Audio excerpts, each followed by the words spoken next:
In today's video, I want to share two reasons why you should love and appreciate bear market or stock market crashes.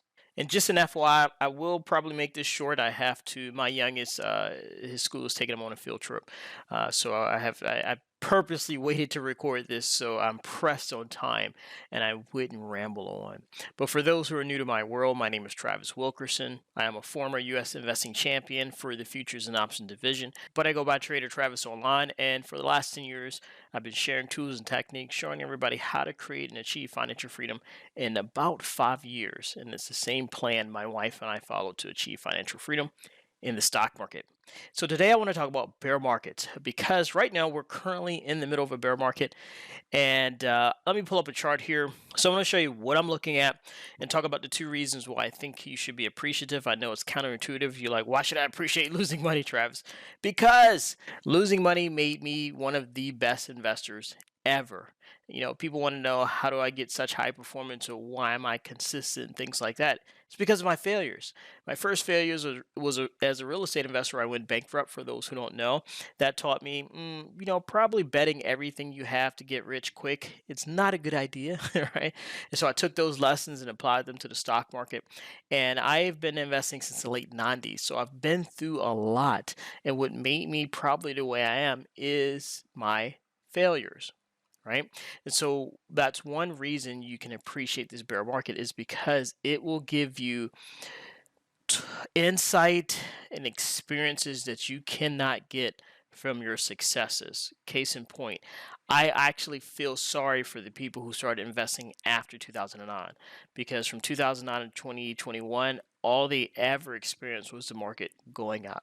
Right, and it gives you this false sense of reality. I mean, there are several people. It's actually in that time frame is where I achieved financial independence. But again, I had been investing since the 90s. I had already gone through a bankruptcy. I had already gone through several failures.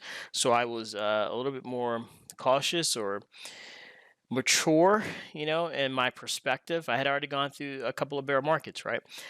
So I was more mature in my perspective. But people who are just starting to manage money since 2009, that's all they experience is success. So it gives them this false sense of reality that this is what life is about. And like, no, life, it's the dualities of life: hot, cold, up, down, light, dark, good, bad, right?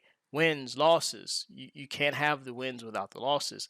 And so they've never experienced a multi-year bear market. And I feel sorry for them because they're probably completely terrified. Like, massive anxiety, especially if you're watching the news, because usually you're watching the news to figure out what to do. Who've been doing this for a while pretty much ignore the news, right? The stock chart will tell us everything we need to know. But that's one reason you can appreciate it, because after this bear market is over, because it will be over, right? This too shall pass. That's how us experienced investors kind of look at these bear markets. Does it suck? Yeah. Is it difficult just sitting there watching your account decline for years? Yes, but we also get excited because when it bottoms, because it will, that's when the opportunities are there to really dramatically increase your wealth. Again, the bear market of 2007, 2009, we use that to launch us into financial freedom, because stocks are so cheap, things are on sale.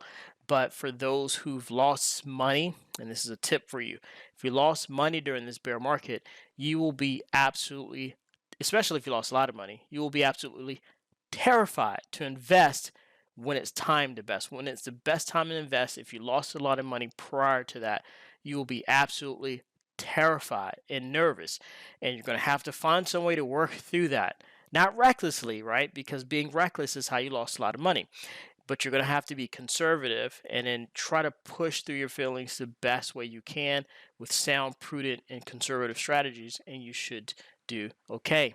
So appreciate this perspective that you're getting in this bear market, because now you can say, hey, I've been through, I don't know if it's going to be a multi-year bear market, but we will see. But if it is, you can be like, hey, I've been through this before. And that's an experience I wouldn't trade for anything. It's why I'm so peaceful now. I'm like, I'm not worried about it.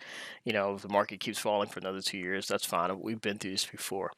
Second reason you should appreciate, well, I actually gave you I was about to say the second reason, but I already gave you the second reason. The first reason is to appreciate the perspective and experience you're going to get that you can't get from your successes. The second reason you should appreciate it is because it's actually setting you up to propel your wealth forward if you're courageous enough to invest once the market bottoms out. Now, let's go to the chart so I could show you my perspective on the stock market. If you watch my channel or are part of my email list, if you're not, you can just click the link below this video. As a matter of fact, if you're finding any value in this video, be sure to show it some love. Like, share, and subscribe. But back in February, I made a market prediction where I said we may be entering a multi-year bear market because it was about time. And I want to show you the last few bear markets here. This is a chart of the SPY. It's the ETF of the S&P 500, which goes all the way back to about 1993. And I just want to point out to 2000 and about 2003 bear market. That's the first one I went through. I was mainly a mutual fund investor there. I was learning options and buying some puts. I actually made a lot of money, which definitely gave me a false sense of reality because I was like, oh, this is easy. And then I wound up losing the money a couple of years later. But anyway, what I want to point out here are these moving averages. This is a monthly chart. So I have the 7 and 30 month moving averages here. I want to show you where they cross. So this bear market right here, the moving averages crossed about February 2001. The top was maybe, I don't know, I'd have to drill in, but let's just put it at about August 2000. So about 6-7 months later, the moving averages crossed, right? After the market had already been falling for a while. Now let's fast forward to the 2007-2009 bear market. I do know this one. I was an active trader during this one. It was October 2007. The moving averages crossed about May 2008. So about 7 months into the downward movement. Now let's fast forward here to the current bear market.